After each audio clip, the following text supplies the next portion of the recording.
Hi everyone, today we're going to talk about how to create your first 2D platformer. I'm going to explain every single skill that you must learn to become a game developer, how to learn it, and I will give you a piece of advice that will boost your game development journey. So the first and most important skill you must learn to become a game developer is coding and game engine. This is the most basic part of game development. Obviously, you can't make a game without code. Now there is an alternative to actually learning code, which is visual scripting. And although visual scripting is much easier to learn, I don't recommend it, since in the long run it's much slower to use when actually creating a game. And in addition, it can get very limiting and actually hurt your game. So the next question is probably which game engine should you learn? I recommend that for 2D platformers you will learn the Unity game engine, since it has lots of assets that can really help you while creating a 2D game. So now that you know what to learn, it's time to understand how. To learn Unity, I recommend to follow these 4 stages. Firstly, I recommend that you will complete a basic Unity game development course. I do very much recommend that the course will have lots of assignments and will encourage self-learning, because you should try to get used to what game development actually feels like.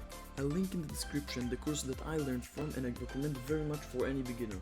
After finishing the course, you should be ready for the second stage, which is to make a copy of some abilities for very simple video games. This stage is probably the most important step in building the creativity and problem-solving abilities that being a game developer requires. I recommend the most simple abilities that there are in any game, such as double jump or just pressing a button.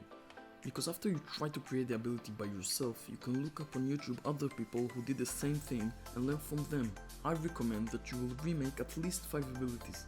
Now, your abilities will probably not be the exact same as the game, but the important thing is that they are working and don't feel too weird.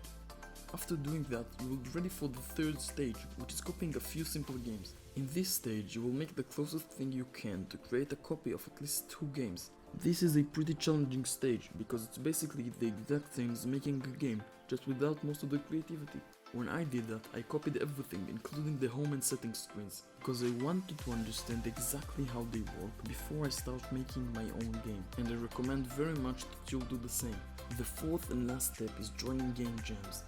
In this stage, you'll learn how to make your own ideas a reality before actually making your first big project. This is probably the most fun stage, and if you have completed all the steps, you definitely earned it.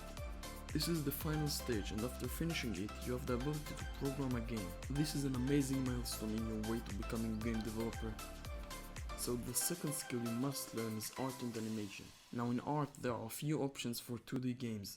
Firstly, there is regular drawing, which is great and looks amazing by a person who invested the time and effort in actually learning it. But it does take lots of effort to learn for most people. The great thing about digital art is that there are lots of courses that will take you step by step from beginner to master. I'm currently learning digital art, so I link the course I'm learning with in the description. In addition, you also have pixel art. I've used pixel art for most of my games because it's much easier to learn, and with some practice you will probably be able to create scenes that look quite good. When I started learning pixel art, I used the book Make Your Own Pixel Art, which I recommend very much.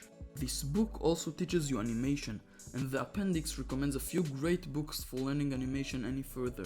So the third skill is music composition. I learned music composition about a year ago just by reading 2 books. The books were Music Theory for Dummies and Music Composition for Dummies. The amazing thing about those books is the author's ability to break down complicated subjects and teach them in a way that truly anyone can understand. In my opinion, anyone could learn music composition from these 2 books. Firstly, I recommend that you will read Music Theory for Dummies if you do not have a music background, and then Music Composition. I link them both in the description.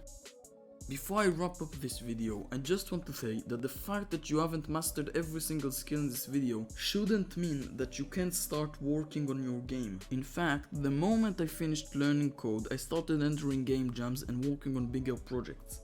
In my opinion, you should do the same. You should learn code and then start entering game jams and working on games, and in the same time you should learn the other skills. So in this video, you have learned what are the basic skills that make a video game: code and game engine, art and animation, and music composition. How I learned them and how I suggest that you will learn them. So thanks for watching this video, don't forget to subscribe, and I'll see you in the next one.